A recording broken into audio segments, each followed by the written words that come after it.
of life and death over all of you. How do you know so much about us?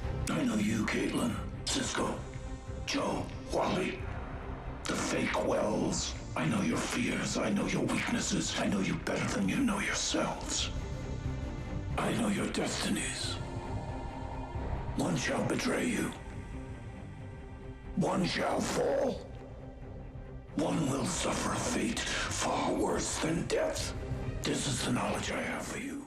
Hey everybody, it's Charlie. I know Savitar's prophecy makes things sound very dire for Team Flash. The future is set, you can't change it, but we know that they've been trying to change it the last couple of episodes with a small amount of success. So if you're brand new to the channel, be sure to subscribe to get everything. There's going to be all kinds of Flash stuff happening this year, in addition to all the Marvel movie stuff and the DC stuff. There's even an Injustice 2 giveaway going on that I'll explain at the end of the video.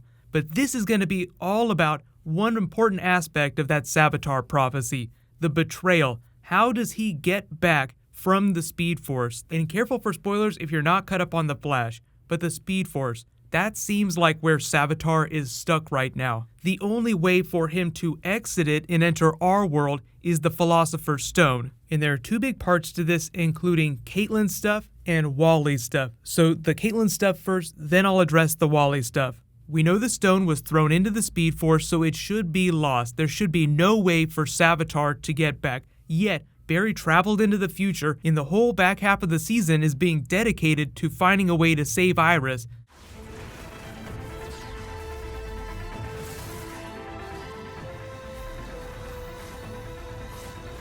Now, Barry!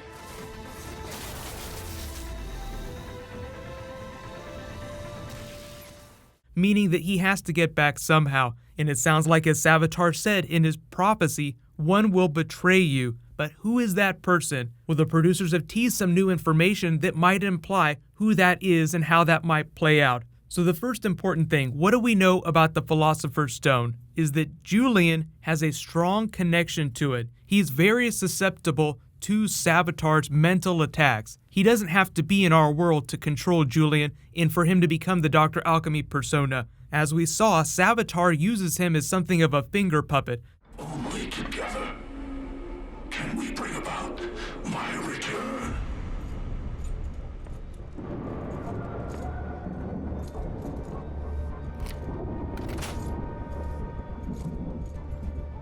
Become my servant once more.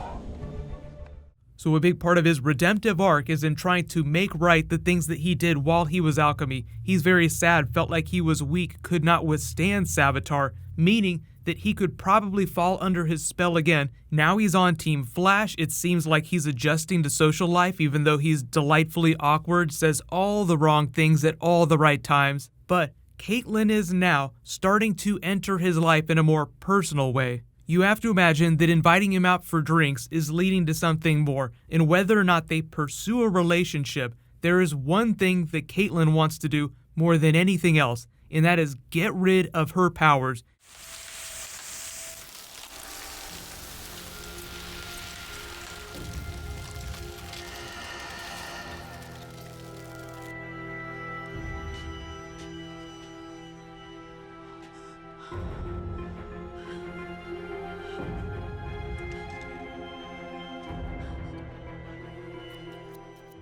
It has completely dominated her arc this season. So what the producers have said is that Caitlin gets the bright idea that if Alchemy can give people powers if they had them during Flashpoint, he might be able to take them back. So Savitar, the Philosopher's Stone, Dr. Alchemy, all things that Julian wants to stay away from at any cost. So she is going to have to push to get him there, but it sounds like she's going to try and coerce him to become Dr. Alchemy again, to try and get rid of her powers. But in order to do that, you would need the Philosopher's Stone. I don't think you're weak because of what happened to you with Savitar. The strength that I found to stay in control, that came from you. So thank you. So it's entirely possible that Alchemy, wanting to atone for the terrible things that he's done as Alchemy, wants to help Caitlin, but in doing so, retrieves the Philosopher's Stone, giving Savitar a conduit to get back to our Earth. because right now the Philosopher's Stone is stuck in the Speed Force, this nexus of space-time, so until someone tracks it down again, Savitar is held at bay, because they couldn't even communicate with Savitar in the way they did with Julian in episode 9 without the Philosopher's Stone, so they couldn't even do that without him. The second big part of this is Wally. He got his powers via the Philosopher's Stone, so anything that Caitlin tries to do with the stone in alchemy will involve Wally somehow. Wallace West, take your power. Wally? Wally, don't! Wally!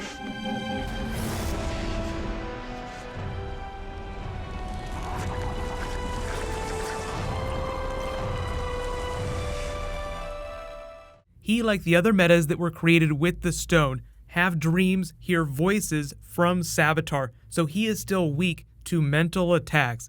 That might become a thing later in the season, and if the stone comes back, that means as a speedster, he also has the ability to help Savitar enter our world, because he needs either a conduit or someone with the stone, but the stone is stuck in the Speed Force. The only way to get it out, the only way to enter the Speed Force, is either with Cisco or have a speedster who's willing to help you.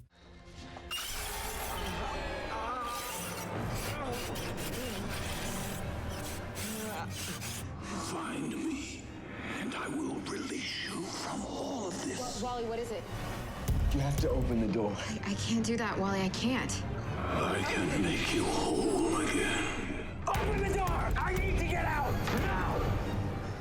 So if Wally were to go crazy town banana pants like he did when Savitar was calling to him the first time, he could become a huge liability for the team in the same way that Caitlin's becoming a huge liability trying to get rid of her powers. You see this theme emerging with all the members of Team Flash. Each of them has their own problems they're dealing with this season. Some of them seem more dire than others. Iris knows she's going to die. Caitlin knows she'll eventually become Killer Frost. Wally can't stop hearing Savitar voices in his head. It's driving him mad. So they tied it up really nicely with episode 12, where they said, we need to do this together. That was the big message of that episode. But like all problems, sometimes it just gets so bad. Like you see Wally here getting ready to punch Iris in the face. That was one of the most funniest, most WTF moments from that episode.